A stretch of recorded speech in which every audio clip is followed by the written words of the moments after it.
Ada 4 hal yang dapat mengakibatkan rezeki itu datang kepada kita.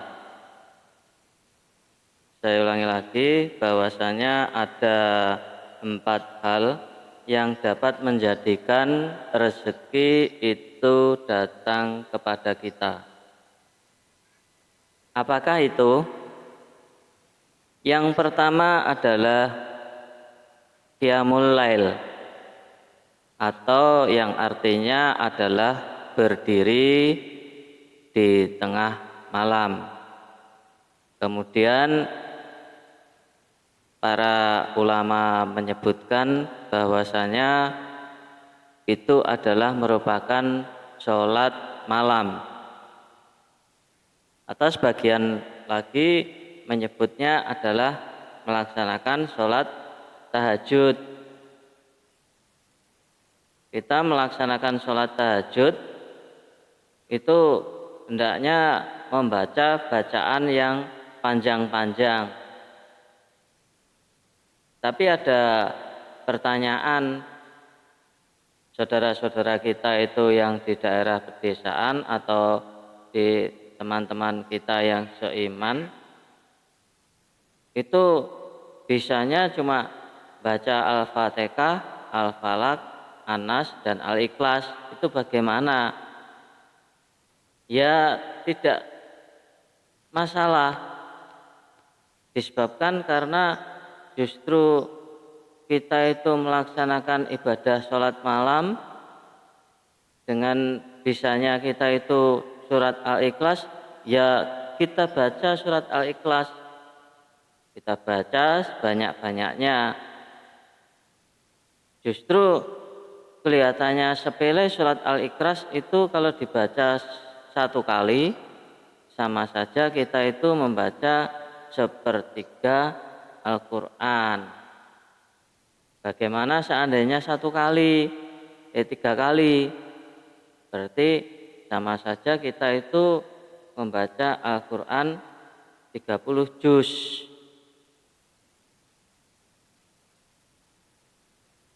Nah, rezekinya pada waktu kita sholat malam itu, kita itu sudah dikasih rezeki sama Allah. Rezekinya di mana? Yaitu kita itu mendapat rezeki dari Allah Subhanahu wa Ta'ala. Insya Allah orang yang melakukan sholat malam, yang berdiri lama, itu insya Allah dijauhkan dari segala penyakit dalam, misalkan terutama jantung dan tekanan darah tinggi atau stroke. Dan tata caranya sholat malam gimana? Rasulullah Shallallahu Alaihi Wasallam itu mencontohkan, yaitu 7 rakaat, 9 rakaat, dan 11 rakaat. Kalau kita ambil aja yang 7 rakaat yang sedikit, berarti 2 rakaat sholat tahajud, 2 rakaat sholat tahajud, 2 rakaat sholat witir, 1 rakaat sholat witir. Atau 2 rakaat sholat tahajud, 2 rakaat sholat tahajud, 2 rakaat sholat tahajud, 1 rakaat sholat witir. Terus setelah itu apa yang kedua yang dapat menjadikan rezeki itu datang kepada kita? Yang kedua adalah kita itu beristighfar pada saat sahur. Loh, apakah tidak boleh kita itu membaca wirid, kita itu membaca Al-Quran pada saat kita sahur atau 30 menit sebelum adzan subuh? Boleh. Hanya saja diafdolkan atau waktu yang paling afdol untuk beristighfar adalah pada saat sahur. Kita tahu bahwasanya 1 kali istighfar apabila kita itu ikhlas dan mengakui dosa-dosa kita kepada Allah Subhanahu wa taala, dengan satu kali istighfar dapat istilahnya menghapus dosa-dosa kita, meskipun dosa-dosa kita itu banyaknya sebuih di lautan. Dan rezekinya kalau dilihat secara psikologis, ini kita lihat rezeki secara psikologis ya. Apabila kita memperbanyak istighfar, itu berarti kita itu sudah dibimbing untuk positive thinking.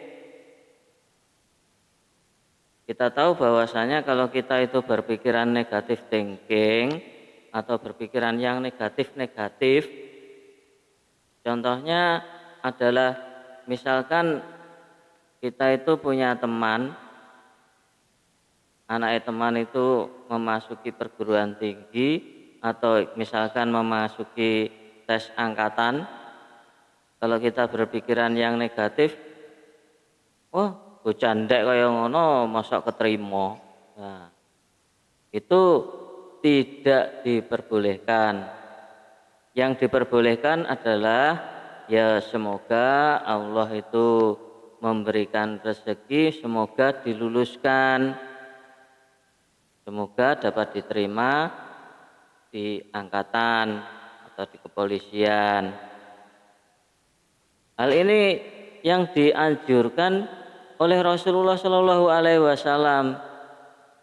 Enggak pernah Rasulullah Shallallahu Alaihi Wasallam itu mendoakan umatnya, baik itu umatnya maupun yang bukan umatnya, itu mendoakan yang jelek-jelek. Kita misalkan bagaimana seorang Yahudi buta yang menjelek-jelekan Rasulullah, meskipun yang istilahnya yang menyuapi sing dulang makanannya tiap hari adalah Rasulullah, tetapi Rasulullah tidak pernah mendoakan terhadap pengemis Yahudi yang buta itu sesuatu yang jelek. Nah, marilah kita itu berpikiran dan mendoakan seseorang itu dengan doa-doa yang baik. Karena Allah itu Maha Rahman dan Maha Rahim. Loh, bagaimana Habib-habib yang di Jakarta itu mendoakan kepala negara? Ya wes, itu jangan kita tiru, yang jelek itu jangan kita tiru, yang baik itu harus kita tiru. Kita harus meniru Nabi Muhammad Shallallahu Alaihi Wasallam. Terus yang ketiga adalah kita melaksanakan dzikir pagi dan dzikir petang.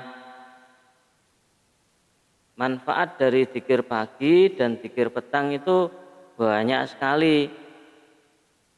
Di antaranya yang pertama adalah dapat sebagai tolak balak dari gangguan jin dan manusia yang akan berbuat tidak baik terhadap kita.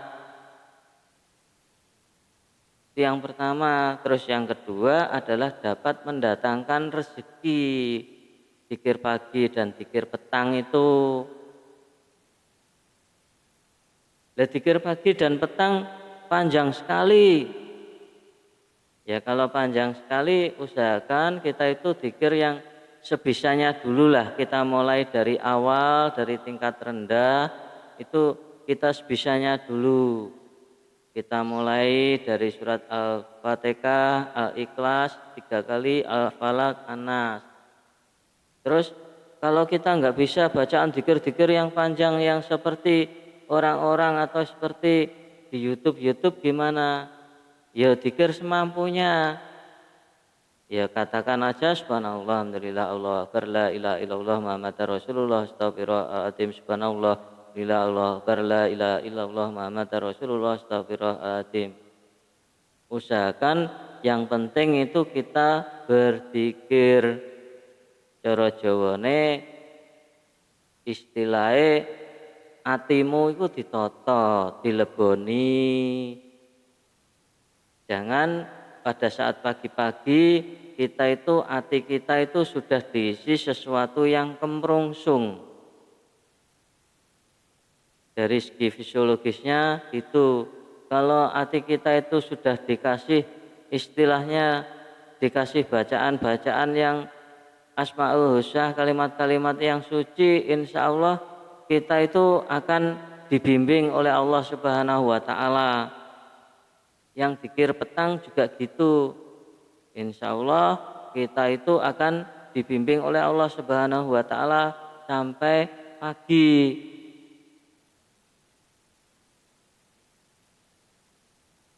Itu yang ketiga. Nah, yang keempat ini adalah agak sulit. Yaitu apa? Yang keempat adalah sedekah atau sedekah. Usahakan kita itu setiap hari ada keterkaitan hati kita dengan sedekah. Kadang kita mengetahui orang itu istilahnya bersedekah 100 juta, 300 juta, atau bersedekah tanah. Lah bagaimana Pak? Seandainya kita itu sebagai orang miskin, jangankan 100 juta, bersedekah sehari aja kita itu mungkin keberatan. Kalau 10.000 berarti 1 bulan sudah 300.000. Allah tidak melihat besaran atau kisaran sedekah kita. Hati-hati, ini bagi mereka yang bersedekah yang besar-besar. Disebabkan karena apa? Kalau kita itu bersedekah baik itu besar ataupun kecil, maka di hati kita itu ada kesombongan sedikit saja, maka sedekah kita sia-sia. Nilai sedekah kita sia-sia. Kita misalkan jadukno iku lemahku sing digawe masjid.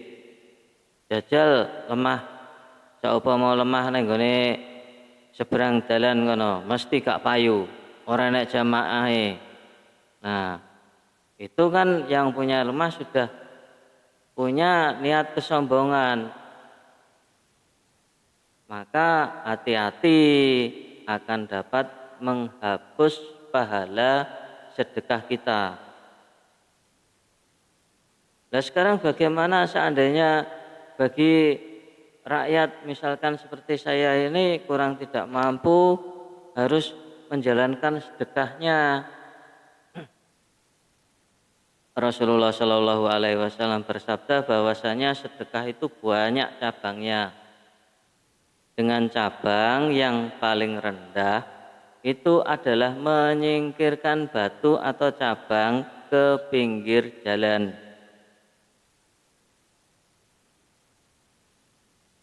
Loh, sekarang ini sulit Pak mencari batu neng tengah jalan nih, jalannya diaspal kabeh. Banyak lagi cabang sedekah seperti nuturi wong untuk berbuat kebajikan, itu juga sedekah. Tersenyum juga sedekah, memberikan air minum pada kucing, kepada anjing yang kehausan sing elak, itu juga namanya sedekah. Sedekah itu cabangnya banyak sekali.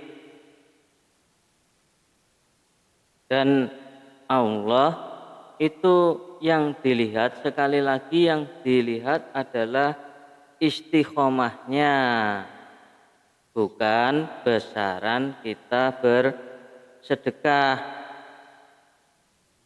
Loh Pak, saya sudah melaksanakan Empat itu semua, sholat malam sudah, kemudian setelah sholat malam istighfar sudah, terus zikir pagi dan petang sudah, dan yang terakhir bersedekah sudah.